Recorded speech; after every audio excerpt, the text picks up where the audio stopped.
we definitely believe that it has to do with something different in the brain wiring, the brain circuitry, and that it's somewhat different events that are happening or disruptions in those circuits that happen when you have bipolar 1 versus bipolar 2. G'day, and welcome to Wellbeing. I'm Jack Hodgins. Today, we are talking with Dr Candia Fink about bipolar disorder. This is our fourth instalment in our series on bipolar disorder. Dr Fink is a child and adolescent psychiatrist who specialises in several areas including mood and anxiety disorders. She co-authored Bipolar Disorders for Dummies, which will soon be going on a fourth edition, and she is regularly corresponding with the media on bipolar disorder and other mood disorders. Hello Candida, and welcome to Wellbeing. Hi Jack, how are you? Thank you for having me. Very well, very well. Many have heard the term bipolar disorder, but what exactly is it? So bipolar disorder used to be called, back in the day, manic depressive illness. But what it is a mental illness, a psychiatric illness, that has two poles, hence the bipolar. The pole of mania, manic episodes, and the pole of depressive episodes. So someone who has bipolar disorder suffers from periods of mania and periods of depression. You've mentioned the mania and the depressive episodes, but I've also heard that there's a bipolar 1 and bipolar 2, just like there's two different kind of types going on. I mean, like, what makes those types different? So there are two types. Bipolar 1 is what I described, which is periods of manic symptoms, mania, a manic episode, and periods of depression. Bipolar 2 is more of a disorder of more chronic, persistent depressive symptoms, but periods of what are called hypomania, manic symptoms that are they're not as severe, symptoms of higher energy or higher productivity, but it doesn't, by definition, doesn't usually cause problems with function, but it's definitely a different energy state than the depressed state, but not as severe as a manic episode. So that's bipolar 2. Do we know why, like, there's the different types are kind of, like, why there isn't just one type? Like, is it affecting the brain differently? Like, do we know, like, is there much research into those kind of realms? Well, it's a great question. And unfortunately, there's not a lot of really good research exploring the two different types. And in fact, even sort of numbers like, prevalence data for years hasn't even really split it up. So we definitely believe that it has to do with something different in the brain wiring, the brain circuitry, and that it's somewhat different events that are happening or disruptions in those circuits that happen when you have bipolar 1 versus bipolar 2. Bipolar 1 is a much clearer diagnosis. When someone has a manic episode, it's a pretty vivid event, will, usually lead to very severe problems for someone in their life, very often psychiatric hospitalization. Bipolar 2 is a little bit harder to see sometimes, and in part because if someone's having periods of just feeling very good and highly energized, they're not going to go to the doctor and say there's something wrong with me, right? So those people bipolar 2 people can fly under the radar more and look more like chronic depression. But we certainly believe they are related and similar, but the something about the degree or how much it's affected, how much the circuits are affected, probably quite variable. And in fact, all of bipolar disorder, when we think about it, is really probably a variety of different disorders that present similarly with symptoms. So that the brain changes are variable. They're not probably exactly the same in every person with bipolar disorder. There's a lot of complexity to all of that in terms of trying to understand.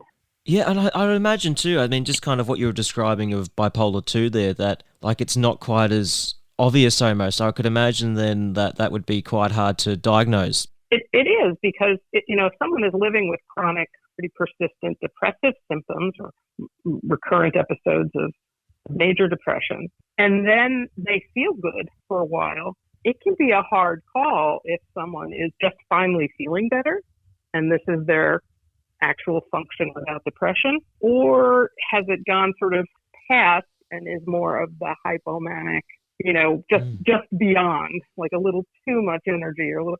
And the only reason we care is because people with bipolar disorder, both bipolar 1 and bipolar 2, treating the depression is a more complicated story than treating people who only have the depressed pole, right? So anyone who has bipolar disorder, we have to be particularly careful, for example, in treating using antidepressants, because those, for some people, can trigger manic symptoms or tend to sort of charge people enough and sort of send them toward a manic episode. So if someone has a bipolar 2, we're just going to be more careful when we use antidepressants. Most people with bipolar 2 will need antidepressants. It's interesting, but we have to be cautious, and we would really have to move quickly if we thought they were moving into a manic state. Bipolar 1, our regular antidepressants really just don't work that well. They're not as good. It appears to be a somewhat different animal than what we call unipolar depression, or just people who just go into the low zones, the low depressive zone. That depression that occurs in a bipolar story of someone's brain appears to, respond differently to medications, needs other things to be fully treated, not just antidepressants. And antidepressants can, in fact, not work so well and sometimes make things worse. Yeah, I mean, that's an interesting point too. I mean, with the antidepressants and the different types, I mean, do we know why why those antidepressants with bipolar 1 kind of don't work as well? Like, do we kind of have an idea as to why that is? We don't. Yeah, right. No, not yet. I mean, there is, we're rewriting, we're doing another edition of Bipolar Disorder for Dummies, and I've been sort of digging deep into the, most updated research. And it's fascinating because there is so much more than we used to know. I mean, we can do all kinds of different imaging now and the genetics studies. So we're coming to some information is beginning to coalesce, but we're not yet in any way able to really answer that in terms of specifically what's different in those, circuitry changes, those communication changes, or those cell recovery, sort of the healthiness, literally, of the neurons, so or their resilience to injury. So it's not clear at all yet what the differences is. But we're way closer than we were even 10 years ago. So that's quite remarkable. That was my takeaway from this most recent deep dive that I did. But it's complex. There's so many factors that go into it. Have we found, generally with bipolar, are those that are kind of experiencing bipolar, are the brain pathways different, like just overall, or is it something different going on? What have you found? So it's not it's certainly not the whole brain, but the brain is made up of, when you look at the brain and you sort of cut it open and look at it, it's, the neurons and the other associated cells are grouped together in certain areas that communicate with each other to make things happen, for us to do things, to think, to feel, to act. And there's a really delicate and continuous sort of balancing and feedback loop from area to area. The parts of the brain that appear to be most fundamentally affected in mood disorders, depression, and bipolar are communication systems between what's called the limbic network, which is a sort of connection of different parts of the brain to the frontal part of the brain, the more thinking part of the brain, but that there are changes in those circuits, how healthy they are, how typically they, communicate with each other, how there's certainly evidence of overactivation in some circuits when people are manic, and that cells may be overly activated. And so that's where the research is, sort of finding which circuits, finding what's happening to the cells in those circuits. As I sort of mentioned a little bit before, one thing we're finding out about mood disorders is the brain cells they're kind of wear and tear every day, right? Just the very act of sort of existing, it's called oxidative stress or stressors on those cells, and they recover, right? There's processes in the cells. And many people were finding that mood disorders, there appears to be significant problems with the recovery mechanisms, how well our brain cells can recover from the stress of everyday life.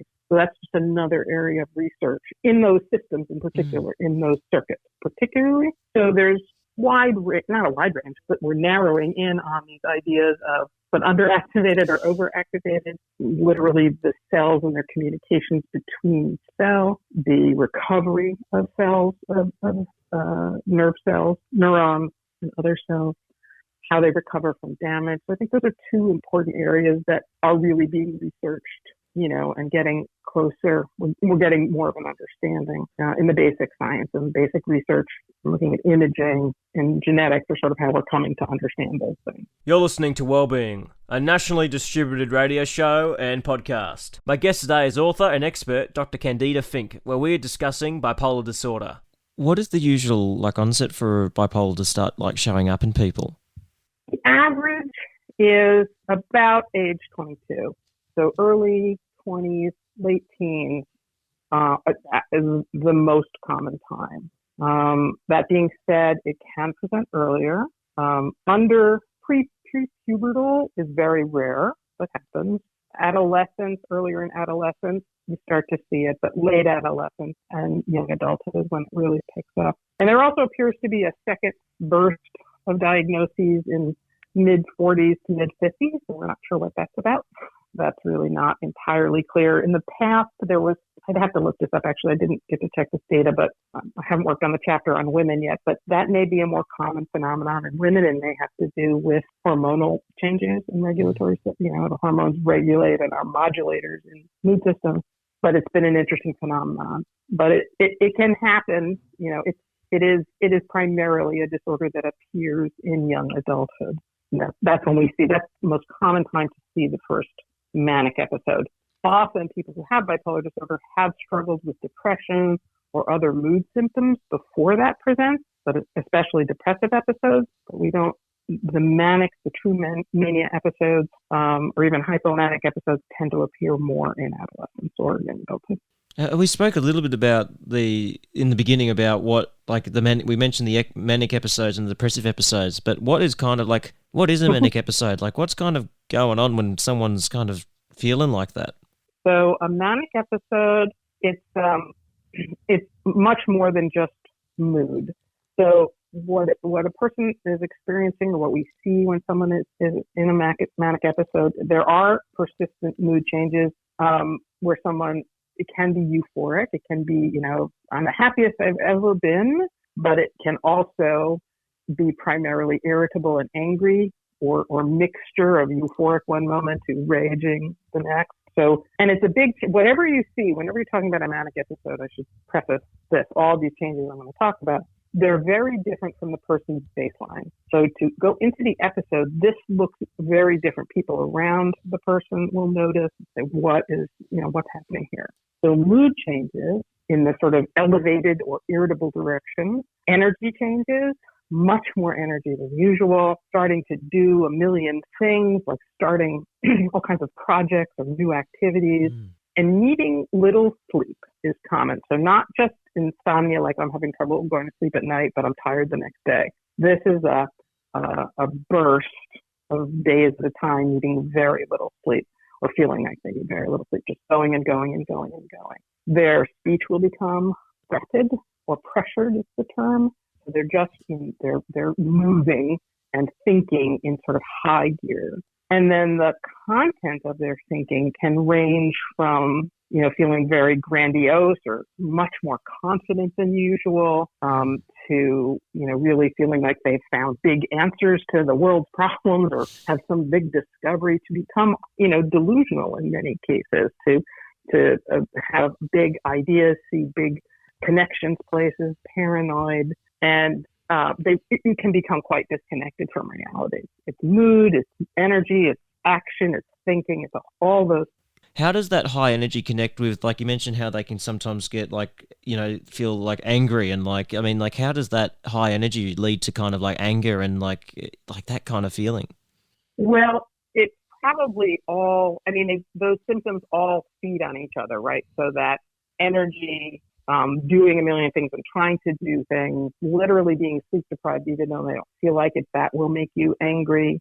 Trying to do so many things and not being able to get things done, or people not believing you Like that's going to add to the anger. But we also know that the mood state is literally overcharged, right? When we're talking about some of that research that shows the brain cells in certain circuits to be just overactive. And those circuits include mood circuits and thinking circuits and action and behavior circuits. So the mood is literally overcharged. So just, so both in the fundamental pathology of it is mood, energy, behavior, thinking, speech. But also once you're in that place, irritability becomes just part of the whole story because nobody's listening to you, nobody believes you. Your brain and body are completely sleep deprived. Often there's substance use during these episodes, or other, people can become quite disinhibited. So everyone's angry at them because they may be spending down their savings, or sometimes sadly hypersexual, having affairs. Like, it can become a terrible mess in someone's life. But while the person is manic, they can't see it, and they really can't understand why people are upset with them or telling them they need help, because they feel great. They feel great. Yeah. How long do these episodes kind of last for? Well, most commonly, it has to be a minimum of a week, 7 days, unless it lands someone in a hospital, shorter than that, we would still consider, if it gets severe enough that someone has to be hospitalized, it doesn't have to be 7 days. But, other than that, it's at least 7 days. And on average, they would last weeks, sometimes 2 months, not typically months and months. 1 month would be kind of a long manic episode. They do tend to become so dangerous and damaging that the person does usually end up in the hospital.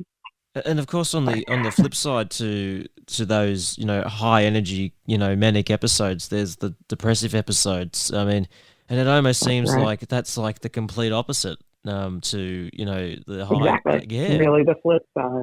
Yeah. How does... The flip side, low energy, I can't do anything, I'm terrible, I'm awful. People with mania are like, I can do everything, I'm going to do everything now, I know everything, I can do everything. People with depression, I know nothing, I'm a terrible person, I'm guilty, I've caused all these problems in people's lives. There's no reason, low energy, low activity. It's literally the flip experience. And that must be I'm just thinking must be really difficult to deal with at times, because you kind of go from that, as you said, that I can do anything, I got the, I can take on the world to just feeling like you can't do anything. That must be really difficult. Painful. Heartbreakingly painful. It's just what the unique thing about bipolar is, this sort of having two types of episodes that can occur in the same person. And they're just polar opposites. Exactly. And that is, one of the reasons I think that that many people don't like the idea of treating their bipolar disorder. This is I felt good. Why are you, flattening me? Why are you numbing? In depression, people have struggled to engage in care, to engage in treatment, because they're hopeless. They can't imagine ever feeling better. They can't do it. They can't get the care. But if you can, they're often willing to take some care if you can sort of help them get it. But in mania, especially an acute episode, a first episode where no one sort of has experienced this, or recurrent episodes, someone's come off their meds, people don't want to go back to not feeling that way. It's heartbreaking, and it can really be so damaging to people's lives and families. It's quite a difficult disorder. And this is, primarily bipolar 1 we're talking about with these full-blown manic episodes. Yeah, and is it as difficult for bipolar 2? Because, I know we kind of touched on that, and that it's not quite as, the manic episodes aren't quite as severe. Is it do we still need to, take bipolar 2 seriously in that regard? It's still something we need to kind of go, well, they're still going through, tough situations too, kind of thing. Yes, I think we do. The risks of a hypomanic episode are not nearly the same, because you're just not, the person isn't, by definition, can't be delusional or, have the same kind of functional problems. But, people I treat with bipolar 2, it's scary to them too, to sort of get, into this extra energized state because it still doesn't feel quite like themselves. And we always worry, oh my gosh, is this going to be the time it sort of shows us to be bipolar 1, right? Which can happen. Now, that being said, for many people with bipolar 2, their hypomanic episodes are tremendous relief from their chronic persistent depression. And, we do focus, actually, in both disorders, the depression is the more long-term, more day-to-day problematic mood state, because mania sort of pops. I mean, it can be extraordinarily damaging. It's less frequent, intense, but the depressive part is so much more persistent and difficult, and that happens in both bipolar 1 and bipolar 2. And we're always, treating those medically. We're having to be careful about the sort of other pole appearing. So that's the case for both disorders, whether it's bipolar 1 or bipolar 2. The relief people feel when they start to go into a hypomanic episode is like, oh my gosh, I can finally do things. I can focus. I can read. I want to see my friends. I want to do a million things.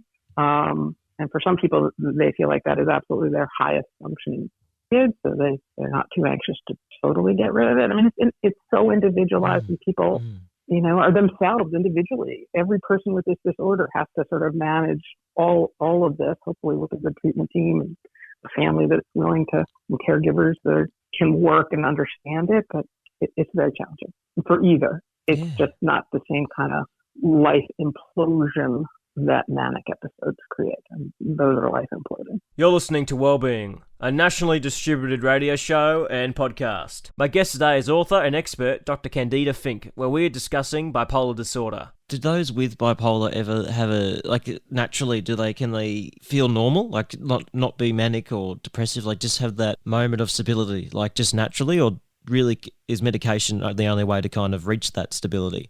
Well, it is. I was talking earlier about how there appear to be, subtypes and different types of bipolar disorder. So there are sort of a subgroup of people with bipolar disorder who appear to have a more sort of what we call euphonic, that sort of mid-range state, that they're depressed or they're manic or they're mid-range, that they're not as sort of up and down all the time. But that's certainly not everybody with bipolar. So some people, yes, do come back to a more euphonic mid-mood state. The problem is once you've presented, once your brain has shown us that it has bipolar disorder and it's going to have manic episodes, treating it medically becomes really essential to managing it, because without it, there will be more episodes. Without medication. And the more episodes you have, Does that make sense? You are at more risk of having episodes every time you have an episode. It seems to just increase the likelihood, reduce the threshold. We also know that recurrent episodes, the more active episodes someone has, those episodes hurt the brain. And those changes we can see even on sort of imaging, not even at the cellular level, but it changes the size of some brain structures. It can look like someone, who's having changes consistent with something like dementia. There's cognitive decline. So untreated episodes, recurrence of episodes hurt the brain. Yeah. So treating it stinks. It's a terrible, terrible thing that happens. But the good news with treatment, many people can be, maintain symptom-free and or may be able to. Often what happens is if they can see themselves starting to go either up or down, they can manage their meds or change their environment and their stress level, But medications are core to keeping those overexcited brain cells, not going that way, and to helping the brain cells recover more forcefully from, stress and oxidative stress and damage. So, and the medications help to prevent or reduce the likelihood, severity, intensity, and frequency of mood episodes. Yeah, and I mean, that was a really interesting point you mentioned there about the changes in the brain. If bipolar is untreated, how long does those changes take to kind of become? Like you mentioned the connection with dementia there, for how long does someone have to be untreated for those to kind of take place? Yeah. That's a hard question to answer. But certainly by middle adulthood, by mid 40s, mid 50s, those changes will definitely be being seen if someone has just been having sort of recurrent episodes. And that, of course, is only happens for someone who lives long enough, right? Because one of the major risks in bipolar disorder is death from suicide. Untreated bipolar disorder, the risk is, goes way up of people, dying by suicide. So even before you get to long enough, but certainly, and it depends, again, that number, that age is really going to vary. Someone whose bipolar disorder is less, for whatever reason, less, we'll use the term malignant, less severe, and they only have a few episodes in their life, that's going to look different than someone who really has episodes once a year or a couple times a year or even more. Those changes are going to happen faster. And then there's the overlap with substance use disorder, which is very high, which has its own damaging effects on the brain. So we know that those overlap as well. And untreated bipolar disorder and substance use, very high rates of coexisting. Are we seeing, like, with those that are those that are treated and those that are taking the medication, are we seeing that those changes to the brains aren't occurring and that the brain is kind of correct. Not like That's deteriorating kind of thing? Right. I mean, you can still see some changes and cognitive changes of people who've been treated for a long time. May notice some changes, but it's much better when those changes are much less severe, when you reduced the frequency of episodes. Just before we go, I think we should, draw attention to your book, Bipolar Disorder for Dummies. So yeah, tell me a bit about that. Like, how did that come to be? I had worked with someone on a book about bipolar in kids. I'd been a consultant, and Wiley, the publisher of the Dummies series, was really thinking that they could bring something unique to, mental health and health. I mean, they had done more and more health issues, and then they were broadening into mental health. So what do you think? Do you think people will want a For Dummies guide for bipolar disorder? And they had an author, who had lived experiences in his family, and who writes tons of books, and they were looking for, an expert, and they found me. And I think what I'm really proud of in the book is so many of the things we've talked about today is, trying to give information that is understandable, that helps understand the science of it, and also very practical ideas about how to live with this disorder, how to understand it, where to get help. There's a lot of ideas for people to support loved ones with bipolar disorder. There's ideas about how to communicate with each other, how to, problem solve. I think, and that's been the feedback we've gotten from people who have, bought the book and like the book, is that it feels very approachable. You can read it in small chunks. You can go back to it in reference. And we do have a fourth edition coming out in the spring. So I think it's going to be, I'm really excited about it. It's been 7 years, and it's been remarkable to see how much new information and sort of shifts and things we need to bring to the new edition. So I'm hoping that it will kind of grow and help people sort of take us into the next, this new few years of understanding and living with bipolar. Well, I want to thank you, Candida, for your time today. Just thank you for taking the time to share this, really valuable knowledge with us.